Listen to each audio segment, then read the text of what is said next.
The Admiral's laughter died mid-breath. The name, Iron Ghost, hung in the air like a ghost of war itself. Every SEAL in the room went silent. Because everyone knew that call sign. And they knew what it meant. What they didn't know was that the legend who once vanished behind enemy lines, presumed dead for years, was now standing in front of them, holding a coffee cup in one hand and his 5-year-old daughter's drawing in the other. Daniel, Iron Ghost, Hayes never liked crowds. Not before the war, and certainly not after it. He'd served 12 years as a Navy SEAL, 12 years of mud, blood, and sand, where one wrong breath could get your whole team killed.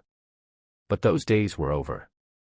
Or at least, that's what he kept telling himself every morning as he looked into the mirror, saw the scars on his chest, and whispered, "You're just a dad now."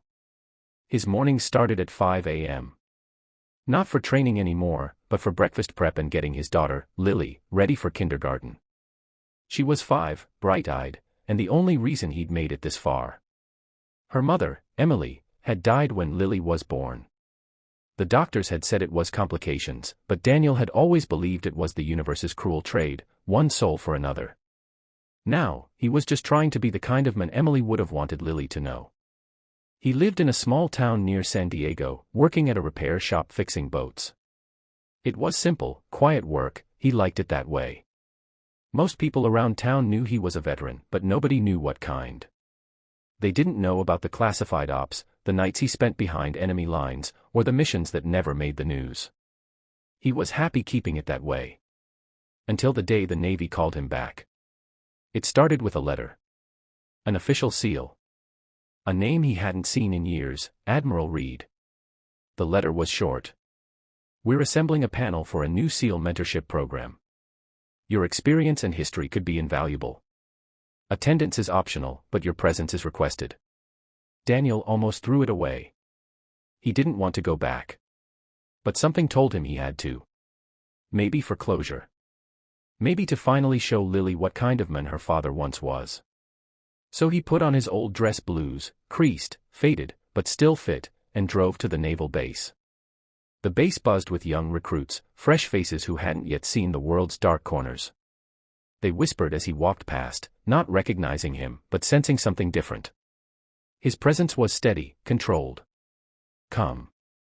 When he entered the briefing room, Admiral Reed was there, flanked by officers and a few veterans. The Admiral looked older, heavier, but his eyes still carried that same sharp authority. "Gentlemen," Reed began, his voice booming, "we're here to inspire the next generation. And I see some of you old dogs managed to crawl out of retirement." Laughter rippled across the room. Then Reed's gaze landed on Daniel. He smirked. "And you are?" Daniel gave a respectful nod. "Daniel Hayes, sir." Reed grinned.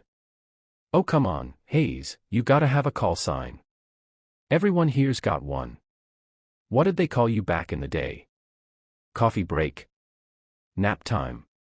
Don't tell me you were one of those quiet types." The room chuckled. Daniel didn't. He just stared at him for a second, then said softly, "Iron Ghost." The laughter stopped. The Admiral froze. The name hit him like a bullet. His eyes widened, color draining from his face. "You're Iron Ghost." Daniel nodded once. Every officer in the room looked at each other. One of them even whispered, "No way. He's dead.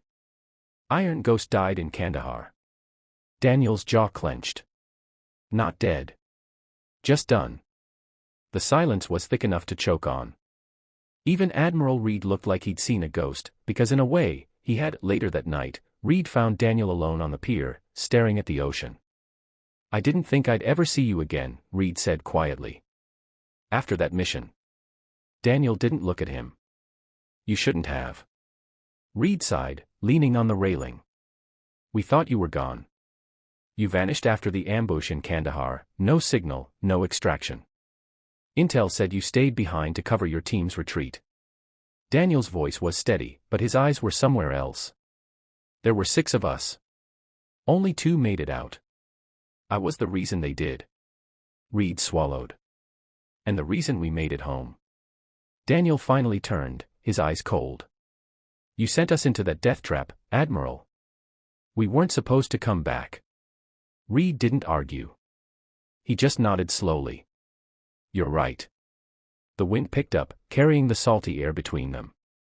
Why'd you come back, Ghost? Reed asked. You've got every reason to hate the Navy, to hate me. Daniel looked out over the water, his hand brushing against the dog tags hanging beneath his shirt. Because my daughter's going to grow up thinking her father was just a mechanic. And maybe that's better.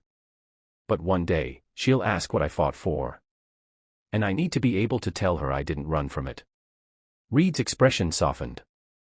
You still have that fire. You could train the next generation, you could save lives again. Daniel shook his head. I'm not saving anyone anymore. Just raising one little girl. But then Reed said something that made him stop cold. Hayes, the SEAL who saved your life that night, Captain Morales, his son just joined the program. And he's struggling. Angry. Reckless. The same way you were once. Maybe he doesn't need a soldier. Maybe he needs a father figure.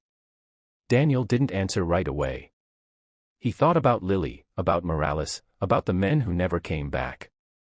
Maybe this was his second chance, not to fight, but to guide. Over the following weeks, Daniel began working with the recruits. He didn't lecture. He didn't boast. He just showed up. Every morning before dawn, there he was, training alongside them, pushing them, listening. The recruits respected him instantly, not because of his call sign, but because of his quiet strength. Jake turned, furious. You don't get it. My dad was a SEAL, he died for nothing. Daniel stopped him with one sentence. I was there when your father died. And he died saving men who came home to their families. Jake froze. Daniel placed a hand on his shoulder. He died a hero. And if you want to honor him, stop running from his shadow and build your own. From that day, Jake changed. Months passed. The mentorship program became a success, and Daniel, Iron Ghost, became a legend again, not for the missions he'd survived, but for the lives he'd rebuilt. At the graduation ceremony, Reed called him to the stage. Some men become legends for what they destroy, the Admiral said, his voice heavy with emotion. But this man became one for what he chose to build. The recruits rose to their feet, applauding. Lily, sitting in the front row, waved her little flag and shouted, "That's my dad." Daniel smiled for the first time in a long while. He wasn't Iron Ghost anymore. He was Daniel Hayes, father, mentor, and living proof that even ghosts can find their way home. Sometimes the bravest thing a soldier can do isn't survive the war, it's survive coming home. And to all the quiet heroes out there carrying invisible scars, your story isn't over.